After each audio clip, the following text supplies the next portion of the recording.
Hi hello नमस्कार, स्वागत आहे तुमचं माझ्या मराठी कथा या यूट्यूब चॅनलमध्ये। कथेचं नाव आहे पहिलं प्रेम। तर खरं आहे, पहिलं प्रेम ते पहिलं प्रेमच असतं। पहिल्या प्रेमानंतर जे पण दुसरं तिसरं प्रेम होतं ते प्रेम नसतं, टाईमपासच असतो। तर चला कथेला सुरुवात करूया।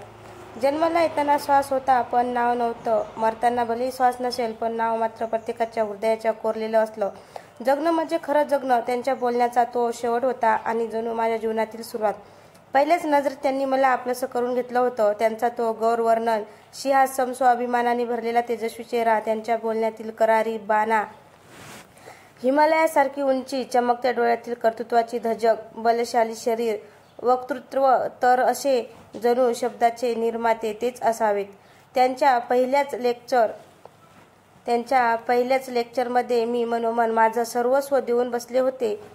माझ्या कुणी जीवनसाथी असतील तर फक्त हेच। त्यांना बघताना मला माझ्या त्या स्वप्नाची आठवण झाली, जे मला रोज रात्रीला छळायचे।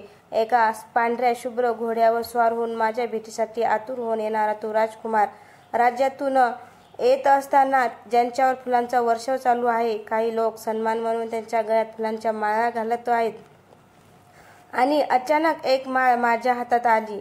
मी ती त्यांच्या गळ्यात टाकली आणि ते माझ्या गळ्यात टाकणार तेवढ्यात गुणगुण ए गुणगुण, अचानक ज्योतीने दिलेल्या आवाजाने मी भानावर आले होते। प्रोफेसर अगदी होतेच तसे कुठलीही मुलगी त्यांना पाहिल्यावर त्यांच्या प्रेमात पडल्याशिवाय राहणार नाही, असं त्यांचं चारित्र्य। प्रेमळ वागणं, मधुर वाणी आणि नेहमी शांत व प्रसन्न मुद्रा असणारे, पण तत्त्वाच्या बाबतीत मात्र फारच स्ट्रिक्ट होते। त्यांना वेळ न पाळणारे लोक बिलकुल आवडायचे नाही। कुणाबद्दल वाईट बोललेलं पण नाही चालायचं। ते म्हणायचे, दुसऱ्याबद्दल वाईट बोलणारा कोल्हा आयुष्यभर जंगलातील सदस्य म्हणूनच राहणार आणि राजा बनणार तो फक्त सिंह, जो कोण काय म्हणतो त्याकडे लक्ष न देता नवीन आव्हान स्वीकारतो, जो ठाम असतो स्वतःच्या निर्णयावर, जो जगतो फक्त स्वतःच्या हिमतीने आणि मस्तीने। ज्योतीने जोरात चिमटा काढला आणि माझी विचारांची शृंखला तुटली। असं काय, हे दुखतंय ना? मग मी काय वेडी आहे का? तुला एवढा आवाज देऊन पण तू मला दादच नाही देत। ज्योती माझी बालपणची मैत्रीण, माझ्या मनात काय चाललं हे तिला लगेच कळेल असावं म्हणून की काय ती माझ्याकडे साशंक नजरेने बघत होती। काय झालं? असं का बघतेस? मी तुला विचारलंय। एवढ्या लवकर असं चांगलं नव्हे, आज पहिलाच दिवस आहे कॉलेजचा। अगं तसं काही नाही म्हणत मी तिला नाकारलं होतं। आज कॉलेजला जायला जरा उशीरच झाला होता, म्हणून आम्ही दोघी घाईघाईने निघालो होतो, कारण पहिलंच लेक्चर त्यांचं असायचं। कसंबसं आम्ही कॉलेजमध्ये पोहोचलो। आम्ही पोहोचतो न पोहोचतो तोच प्रोफेसर वर्गात आले होते। सगळा वर्ग शांत। एरवी मोबाईलमध्ये असणारे 220 डोळे फक्त प्रोफेसरांकडे होते। प्रत्येकजण त्यांना ऐकण्यासाठी उत्सुक असायचा। त्यांनी बोलायला सुरुवात केली आणि इकडे माझ्या हार्टबीटची स्पीड वाढायला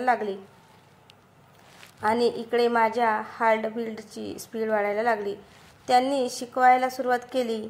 आजच्या कवितेचं नाव आहे प्रेमाचा गुलकंद। प्रेम म्हटलं तसं सर्वांचेच कान टवकारले गेले। सगळेजण मन लावून ऐकत होते। काय कल्पना होती ती! दोन जीवांनी एकमेकांकडे पाहणे म्हणजे प्रेम नाही। दोन जीव वेगळे नसणे म्हणजे प्रेम नाही। वेली झाडांशी एकजीव होते ते खरे प्रेम। पृथ्वी सागरात एकरूप होते ते खरे प्रेम। सुखासाठी निखळ हास्याची भरती आणि दुःखासाठी ओहोटी म्हणजे खरे प्रेम। शेवटपर्यंत तव्यावर भाजल्या जाणाऱ्या दवबिंदूने निभावलेले ते खरे प्रेम। प्रेमात मर्यादा नसते, भय नसते, अपेक्षा नसते, असते ती फक्त जाणीव। न बोलताही एकमेकांच्या मनातील भाव कळतो। हे ऐकल्यावर मी तर थक्कच झाले। त्यांना कसं कळलं? ते माझ्याबद्दलच बोलत असतील का? क्लास संपला तसं मी न राहून सरांना गाठलं खरं, पण अचानक ते समोर आल्यानंतर काय बोलायचं तेच मला सुचेना नव्हतं. अगं बोल ना, काय झालं, ते मला म्हणत होते, परंतु मला तर काही सुचत नव्हते. सर, तुम्ही खूप छान शिकवता. प्रत्येक शब्दाला एक वेगळी धार असते. काहीतरी करून दाखवण्याची हिंमत निर्माण होते. आणि तुमची ती फेसबुकवरील कविता देखील वाचली मी. मनातली गोष्ट करायला मिळणं म्हणजे खरं जगणं. अस्तित्व निर्मितीसाठी लढणं म्हणजे खरं जगणं. स्वप्नांना सत्यात उतरवणं म्हणजे खरं जगणं. प्रत्येक श्वासात सामर्थ्य असणं म्हणजे खरं जगणं. त्रास देणाऱ्यालाही सहज माफ करणं म्हणजे खरं जगणं. स्वतः पुढे जाऊनही इतरांसाठी थांबणं म्हणजे खरं जगणं. आपल्यावर हसणाऱ्यालाही स्मित देणं म्हणजे खरं जगणं. मृत्यूलाही आपलंसं करून घेणं म्हणजे खरं जगणं. कसं काय सुचतं सर तुम्हाला? मी जेव्हापासून वाचलंय, मी तुमची खूप मोठी फॅन झाली. अगं थांब, श्वास तर घे. आधी मला सांग, तुला काय चहा प्यायचा का माझ्याकडून? तू एवढी बोलली म्हणजे नक्कीच काहीतरी असणारच. हां? नाही सर, असं काही नाही. जे वाटलं ते सांगितलं. आणि मला पाहिजे असेल तर मी मागून घेईल. अल्लड आवाजात मी बोलले. ज्योती तर माझ्याकडे अवाक होऊन पाहतच होती. मी एवढं कसं काय बोलत आहे? प्रोफेसर हसले आणि हसत हसत एक आल्हाद पण प्रेमळ कटाक्ष टाकत थँक्स म्हणाले आणि निघून गेले. ते असेच विनोदी आत्मस्तुती आणि परनिंदा यापासून योजन दूर होते. ते मानायचे की आत्मस्तुतीने माणूस पोकळा बनतो. त्याला नेहमी गरज पडते ती दुसऱ्यांच्या मताची, ज्यामुळे इशाऱ्यावर चालणाऱ्या मोठ्या बाहुल्यापेक्षा स्वतःच्या मर्जीने जगणारी मुंगी श्रेष्ठ. 6 महिने लोटले होते. फर्स्ट सेमिस्टर संपले होते आणि मी मराठी विषयात 95 मार्क्स घेऊन टॉप केले होते आणि ठरल्याप्रमाणे सरांकडून मला ट्रीट मिळणार होती. त्या ट्रीटपेक्षाही मला महत्त्वाचं होतं ते म्हणजे सरांसोबत निवांत वेळ. या मधल्या काळात बरंच काही घडून गेलं होतं. ते आता माझ्यासाठी हृदयातील प्रोफेसर बनले होते. आम्ही कळत नकळत एकमेकांच्या अगदी जवळ आलो होतो. मी नसेल तर ते ज्योतीला खूप काळजीपूर्वक हमखास विचारणार, गुणगुणची तब्येत तर ठीक आहे ना? आणि ते नसतील तर मला तर एक सेकंदसुद्धा महिन्यासारखा वाटायचा. त्यांच्या बाबतीत तर काय बोलणार? माझंच काय, सगळ्यांनाच ते नसताना कॉलेजला पण यायची इच्छा व्हायची नाही. बाकीच्या लेक्चरला 20 ते 25 जण असणार, पण प्रोफेसरांच्या लेक्चरला हॉलमध्ये बसायला सुद्धा जागा मिळायची नाही. त्यांनी अनाउन्समेंट केलं होतं की माझ्याकडनं मराठीमध्ये टॉप करणाऱ्याला डिनर असेल आणि म्हणूनच मी दिवस रात्र मेहनत करून ही ट्रीट मिळवायचीच हे मनोमन ठरवलं होतं. उद्या माझं स्वप्न सत्यात उतरणार होतं, पण आजची रात्र ती कधी संपणार, काय होत होतं कुणास ठाऊक. काहीच कळत नव्हतं. कधी उद्याची संध्याकाळ होते असंच वाटत होतं. प्रत्येक क्षण एखाद्या जन्मासारखा वाटत होता. मी अगदी आतुर झाली होती. मग शेवटी पेन घेऊन डायरीमध्ये लिहायला सुरुवात केली. चांदण्या रात्रीत या आज माझी पहाट सजली. अंधाऱ्या या वाटेवरती शुभ्र बकुळी कशी बसली. का नियती मग मृदगंध मातीच्या तनामनात बसवते. 2 जीवांच्या आतुर मिलनास नखशिखांत तरस होते. जे हृदयातील प्रोफेसरांबद्दल वाटत होतं ते सगळं लिहून काढलं. मनावरील भार हलका झाल्यासारखा वाटला. लिहिता लिहिता कधी झोप लागली कळलंच नाही मला. लिहिता लिहिता कधी झोप लागली कळलंच नाही मला. इकडे प्रोफेसरांनाही झोप लागत नव्हती. कारणही तसेच होतं. एव्हाना त्यांच्याही लक्षात आलं होतं की गुणगुण काय विचार करत आहे. तशी तीही अतिशय सुंदर, गुणी, सद्गुणी, गंगेची प्राजक्ता, चंद्राची शीतलता असणारी तिची जिद्द नक्कीच त्यांना आवडली होती. महत्वाकांक्षा, जे ठरवलं ते मिळवणारी, एक जीवनसाथी म्हणून अजून काय हवं असतं. She was just beauty with brain. घराची परिस्थिती जेमतेम असल्यामुळेच तिला बऱ्यापैकी गोष्टीची जाणीव होती. मेहनत भरपूर करायची. फर्स्ट इयरला असूनही ती एखाद्या गृहिणीप्रमाणे होती. परंतु ज्या विद्यार्थिनीला मी शिकवतो तिच्यासोबत असला प्रकार हे त्याच्या तत्वात न बसणारं होतं. पण कितीही नाही म्हटलं तरीही अवघ्या 26 वर्षात त्यांनी ही नोकरी, हे पद, ख्याती कमावलेली होती. अजून लग्नाचा विचारही नव्हता. पण कधीतरी कुणाशी तरी करायचंच मी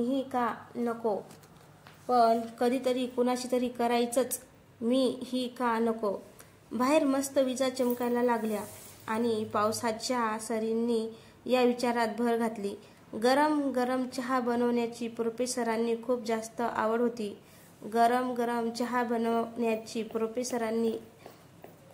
आवड होती. त्यांनी गॅस पेटवला. एक पातेले धुवून घेऊन गॅसवर ठेवलं आणि त्यात चहापत्ती, अद्रक आणि मस्तपैकी मलाईदार दूध टाकले. अद्रकीने कडकपणा वाढवला होता. अगदी 3 ते 5 मिनिटात चहा उकळायला लागली. चहाचा सुवास आता सगळ्या घरात पसरला होता. त्यांना गिफ्ट म्हणून मिळालेल्या गुणगुण कपात तो चहा टाकला. हो, गुणगुण कप. तिने वाढदिवसाला दिलेला कप होता तो. त्या कपात चहा ओतून फ्लॅटमधील आवडीच्या ठिकाणी म्हणजेच खिडकीजवळ येऊन प्रोफेसर उभे राहिले. काचेवरील ओघळणाऱ्या त्या सरी मस्तपैकी होणारे रिमझिम बरसात प्रोफेसरांना अजून कन्फ्यूज करत होती. तेवढ्यात त्यांनी बघितलं, एक माशी कपात पडली होती. तिला बघून त्यांनी कप लगेच बाजूला ठेवला आणि बाहेर बघू लागले. मूड घालवला म्हणून आज माशीवर ते रागवलेले होते आणि तिची त्यांना कीवही वाटत होती. किती मजबूर आहे ही, ठरवून सुद्धा बाहेर पडू शकत नाही. आणि लगेच त्यांच्या डोक्यात ट्यूब पेटली. त्यांचंच वाक्य त्यांना आठवलं. प्रेम तुम्हाला मजबूत बनवत असेल तर ते शस्त्र आहे आणि जर ते तुम्हाला कमकुवत बनवत असेल तर कीड. चहा इतका सुंदर असूनही, मूड एवढा भारी असूनही चव न घेता ठेवून द्यावा लागला. कदाचित असंच आपलंही होईल. एवढ्या सगळ्या चांगल्या गोष्टी असूनही एक कलकच आपल्याला सर्वांपासून दूर करेल. तर मग ठरलंय, उद्या तिला समजावून सांगायचं आणि एक गोड स्वप्न म्हणून हे सगळं विसरून जायचं. आताशी कुठे जरा हलकं वाटायला लागलं आणि विचार करता करता सोफ्यावर त्यांना कधी झोप लागली कळलंच नाही.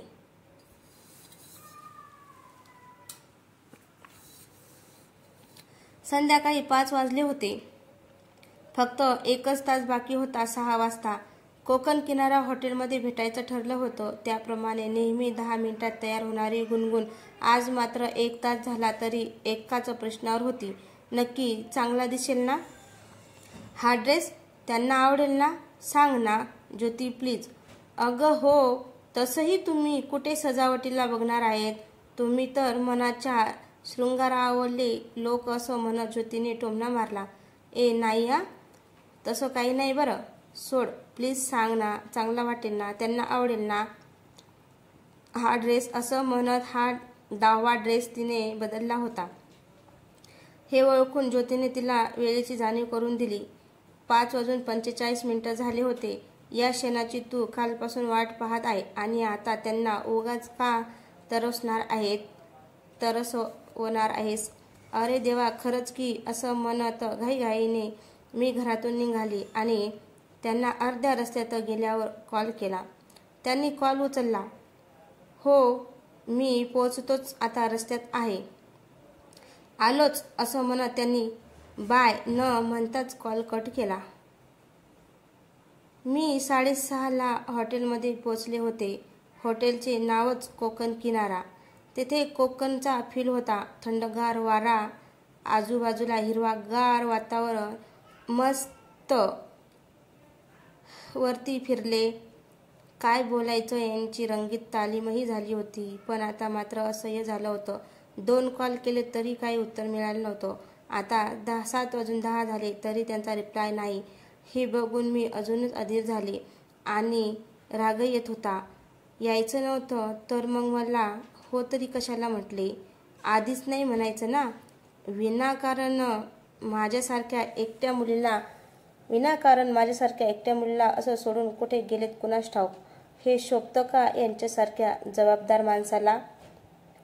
7:15 झाले आणि अचानक मिले हो तुम हमको त्यांच्यासाठी लावलेली खास रिंगटोन वाजली आणि त्यांचाच कॉल होता.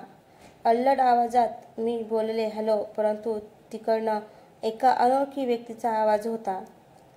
कोण आहेत माहिती नाही, परंतु ह्या व्यक्तीचा ॲक्सिडेंट झालाय आणि कॉल लिस्टमध्ये तुमचा नंबर मिळालाच.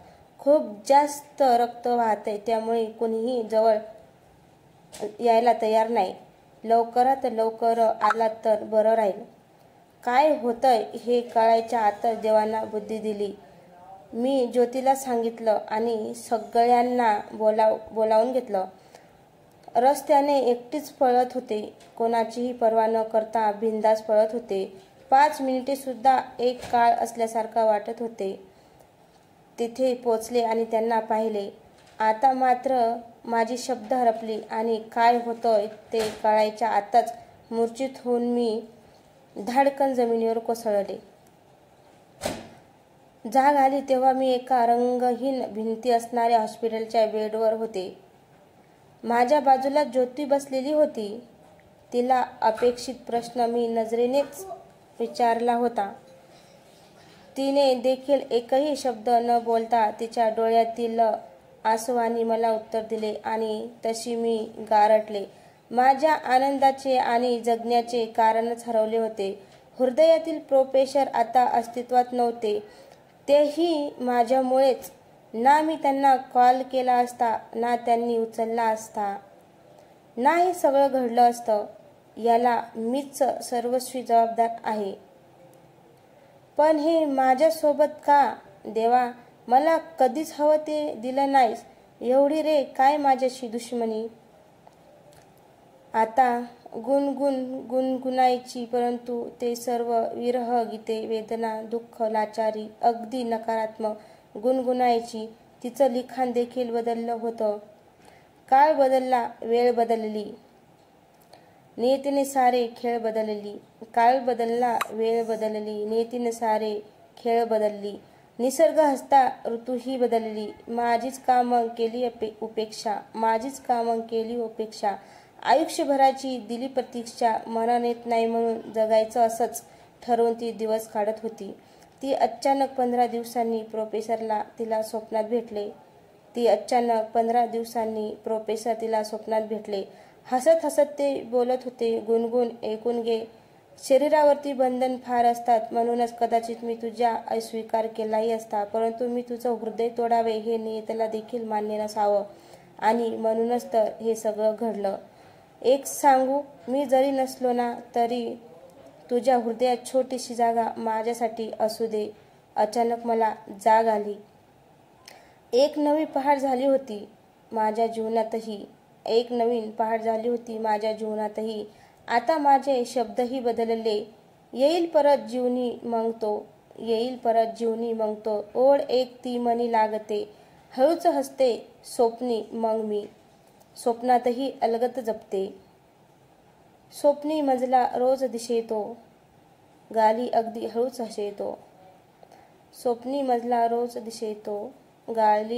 हळूच हसेतो. आणि शेवटी मी ज्योतीला भेटून सगळं सांगितल्यावर ती बोलली, गुणगुण बघ ना, हृदयातील प्रोफेसर हृदयातलेच झाले ना. तर मित्रांनो, तुम्हाला पहिलं प्रेम ही कथा कशी वाटली? कथा आवडल्यास लाईक, कमेंट, शेअर करायला विसरू नका. तसेच चॅनलवर कोणी नवीन असेल तर चॅनलला सबस्क्राईब करा. खरंच मित्रांनो, पहिलं प्रेम ते पहिलं प्रेमच असते.